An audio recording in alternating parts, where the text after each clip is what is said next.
Welcome, ladies and gentlemen, to Trash or Cash. So, this segment is something that we're going to try to do like a weekly sort of thing. Where I'm going to get my comics on Wednesday and try and write down what I thought about them, review them, tell you if they're trash or if they're cash. Basically, that means are they good or are they bad? If they're bad, I will throw it in the trash. I'm not joking. I will actually throw them in the trash. They won't stay in there.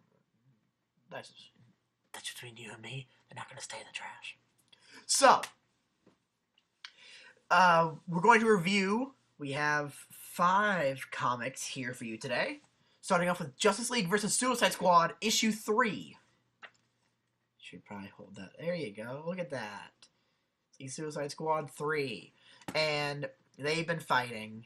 And up until now, the 2 issues have been good because they've focused. Because they haven't, I guess, gotten to the core of what the arc is yet, which I'm going to get to now. So, Amanda Waller needs protection from a guy named Max Lord and his group, which has Emerald Empress, Johnny Sorrow, Rustam, and Lobo. Yes, Lobo. You know, he's like, oh, you bastard, and it's like, oh, you. She needs protection from him because he has an ability where he can, I guess, sort of like make things, like, make people really, like, abide to their own will, I guess. Kind of like a suggestion hypnosis would be how I would also describe that. Like, he's like, oh, you are a chicken. And they're like, I've always wanted to be a chicken. Thank you. Someone turned that into a dance gif. That should be long enough, right? Great. So, with that, he's like, I'm going to get together the first Suicide Squad, which was who I previously mentioned, with the Emerald Empress and Rustam and Johnny Sorrow and Lobo and Max Lord, not in the first Suicide Squad. This Suicide Squad, however, oh my god, is it Deadshot or Killshot? They both sound right, but one of them sounds better, and I don't know. But it'll flash up on the screen there. It will tell you if it's Deadshot or Killshot, or it'll just kind of like appear like right over my mouth. That one will be edited out. Okay, so we have Harley Quinn, Killer Croc. We're gonna call him Killshot for now. Hopefully that's right. Oh god, Captain Boomerang, Killer Frost, and Enchantress.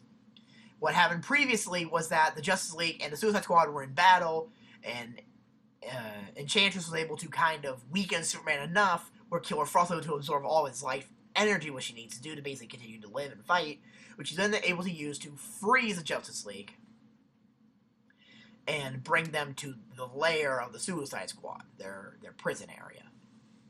In the Justice League, we have Superman, Batman, Wonder Woman, Flash, Simon Baz, Jessica last name. I don't know what her last name is. We'll just call her Jessica. Edit out the part where I said Jessica last name and all this stuff. Jessica. Okay, there. And Cyborg and Aquaman are in there as well. There's about 8 people in the Justice League.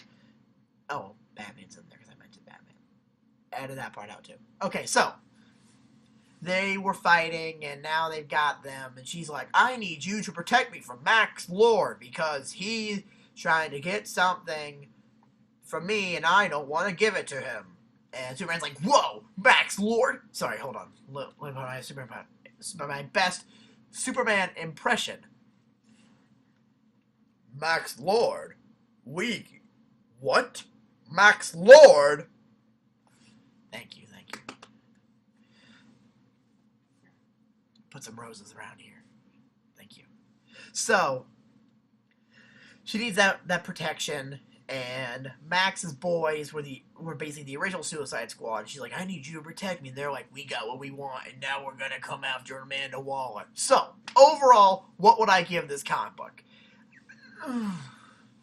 I had it at a 2.5 before I read Justice League number 12. I tie in to the Suicide Squad Justice League angle, and I revamped it to a 3.0, but knowing what the main conflict is, that Amanda needs protection from Max Lord and his group of nerds, I'm saying it's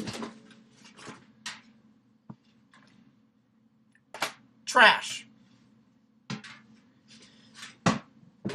It just, I don't care about Max. I don't care about his villain friends, and and I don't like the idea itself. Granted, once I read Justice League number 12, I was like, Max is okay, but still. Moving on from there, we'll go right into Justice League number 12. This is what he looks like. Kind of looks like Bruce Wayne. This is essentially the origin story of Max Lord. So, obviously, if you're just in it to read exclusively Justice League things, no tie-ins, no crossovers, nothing like that, you would skip over this issue. I mean, good, because it says just tie-in on it. But, basically, Max gets punched in the face by Amanda. That was a pretty cool moment. She just punched him in the face, and I'm like, oh, good for you. This is taking place during, like, an interrogation scene, kind of like in a Dark Knight with Batman and Joker, and how he's like, I took Psych 101 in class, and Batman's like, where's Rachel? I mean, Batman stuff. God, that voice is ridiculous and great. So, what they try to do with Max is try to make him one of those kind of like smug, kind of, cracking joke kind of people, like, moving my boyish charm. And it's like, yeah, it sickens me. It sickens me. Later on, we get to see a different form of, we get to see Max in another state of not being a total douche canozzle, which is he's more of a dark, a vicious one, where he's kind of like, I will make them pay. And it's like, you know what? That was a good delivered paragraph. I enjoyed that. I like that, Max.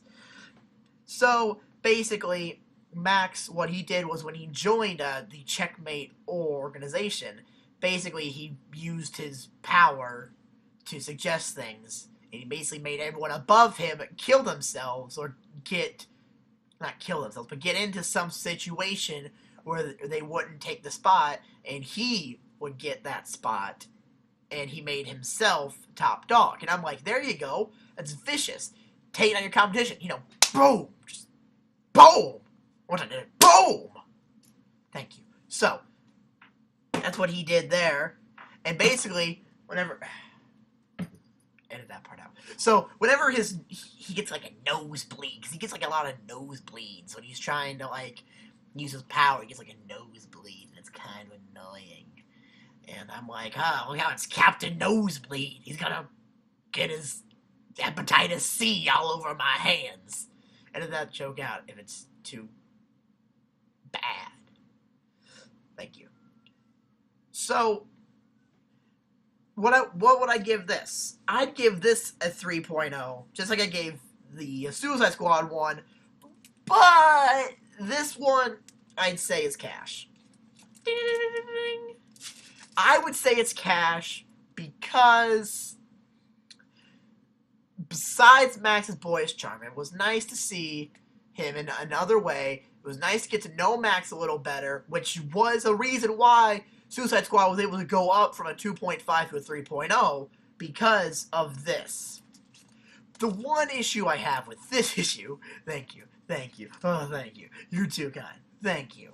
So, the issue I have with this, though, is, how am I supposed to say this? I hate issues that, like, this takes place before this issue. It's like, oh, really? This issue takes place before the first Justice League versus Suicide Squad thing. So it's like, why wasn't... They should release them in chronological order. That's just my opinion, but I'm just one man. Yeah, so, that's what I think about this. I think it is just... It's good. I'd say it's cash. But you could also argue that it's trash. The thing that edged Suicide Squad into the trash was the fact that Amanda Waller needed protection, and that storyline I'm not into. This one was a little nicer because it it was a it was a little better. Next we have Injustice Ground Zero, issue number 3. For those of you who don't know, they had an Injustice comic book during the video games era, when it was kind of new or coming out. And it was like, this is like the prequel that led up to all this. And it's spiraled out of control, and I love it. So now that a Ground Zero, which is kind of like they like crossed worlds. They like crossed the world that was happening in Injustice with a different world, and they melded together, and it's a little confusing. But the big story about this one was Harley finds the Joker, who had died in Injustice when Superman had enough of his garbage and just tore out his heart. The issue I have with this is I cannot stand codependent Harley Quinn. I cannot handle Harley Quinn when she's like, I need the Joker or else I'll die. And it's like, Harley Quinn is a developed character. Harley Quinn has been shown to be a hero. Has been shown to just be someone who doesn't need the Joker. And she even mentions that in here. She says, I wish my heart didn't want that. It knows that it's bad, but when you let your heart think for more than... When you go into your brain and let your heart think for itself, that's when things start to get bad. And I appreciate that she immediately regrets and hated the fact that she handed over her whole army to the Joker. So, basically, besides that, they capture a Batman. It's not the Batman that they're looking for. And Superman's saying all the things he did, and that Batman doesn't know what he did. And Batman's like, oh, I've gathered what you've done, and, well, you're terrible. And Superman's like, no, you're terrible, because you let all the bad things happen, and I stopped all the bad things. And he's like, and Batman's like, yeah, but I gave them a choice on whether or not they wanted to continue their ways, because I reset it, and I let them choose again. Sometimes you get dealt a bad hand. Superman's like, yeah, well, here's a funny thing. With choices, they have consequences. Then he, like, lasers him in the chest, and he's like, oh, no. So, is this cash, or is it trash?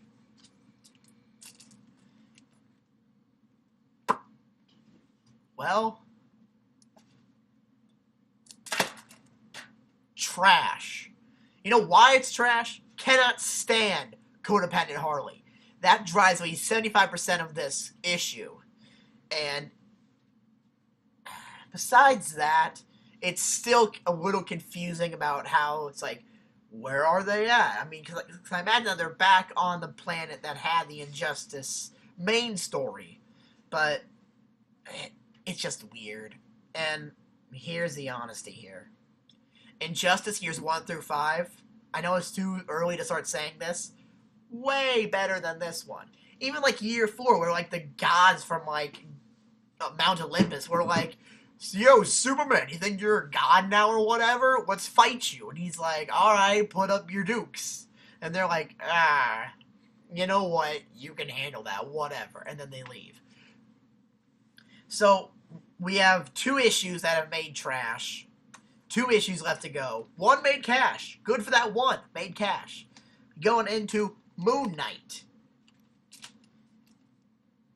Issue number 10, number 1 in a new arc, Death and Birth. So, here's the thing about Death and Birth, right? So, first of all, I've enjoyed Moon Knight for quite some time now. I've thought, Moon Knight looks cool, and I wish I could get in on his comic books, but they're either, like, old comics, and I'm like, I don't wanna, or it's just that there aren't any comics, because Moon Knight's kind of a smaller hero. Kind of like a Daredevil, Luke Cage. He's a hero that would have a Netflix show. And he's going to get one. But for right now, he's a hipster hero. He's a hero that, you know, like a hipster would be, like, they'd be like, yeah, my favorite, hold on, let me just, Yo, my favorite hero is Moon Knight. You probably haven't heard of Moon Knight, though. What, you like Spider-Man and Deadpool? Pff, those are mainstreamers. I, I like, I like the lower class heroes. Like, I'm a Squirrel Girl fan, and I like Moon Knight. And, it's like, oh, really? And, they're just like, yeah, because they're not mainstream, they're not ruined, they're not overwatered and saturated and whatnot, and I got skinny jeans. You can edit that part out if you don't think it's funny. So, Moon Knight is that hero for now. And here's the thing. The Moon Knight story intrigued me because basically what it's saying is that everything that he's thought has just been like a huge mental issue. All the false aliases are just a mental problem that he has with multiple personality disorder. All the things he thought he was Moon Knight were just crazy man's drawings. And it's like, well, that's really cool. That's something I haven't thought of anyone doing before. I need to check out this issue. So I did. And Moon Knight has been a rocky start. It was really good. And then it hit the part where it was kind of like talking about the other identities of Moon Knight. And that's where it was shaky and bad. And then it came back around with this. And this was good. It's talking about how Mark Spector basically made up friends because he was lonely. Something everyone's done, right? Right? Please tell me I'm right. I will never get that close to the camera ever again, promise. So, his dad basically says, hey buddy, we need to, go. We're gonna have to put you in a psych ward, bud. Yeah. And he's like, I don't want to go, Dad, come on. And he's just like, no, look, it's better for you if we do this. And Nashu,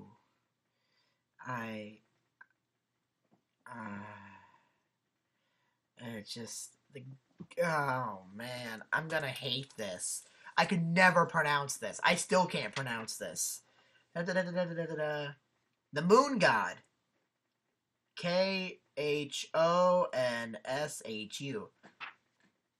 You guys probably know that. You guys can probably understand words that I can't understand. This makes it seem terrible that I can't even pronounce words on a comic book. I'm supposed to be like the authority on comic books. Anyway, he's like, yeah, I'm actually your real dad. What are you talking about? Come on. Let's go be Moon Knight. He's like, I don't know, scary bird person. And basically, he has to go back to his mental hospital that he had escaped from in the fifth issue, I believe.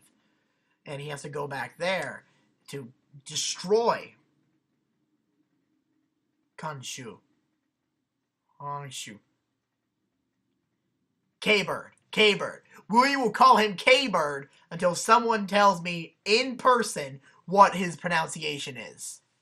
So he's like, I gotta go back and fight K-Bird because he's been like messing with my life and I'm not a normal person now anymore. So the mental illness storyline continues to kind of play through, and it continues to keep my interest, which is good, because I was about to give up on Moon Knight. But I'm like, I'll give it one more issue, I'll see how it goes. And 3.2 rating. It's the highest rating anything's gotten so far. You know what that means?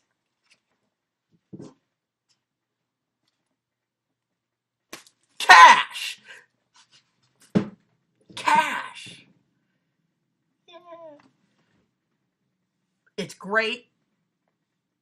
I love it. The only issue is that Moon Knight comics are expensive for no reason whatsoever. It'll lighten your wallet, but I can almost guarantee you it's great.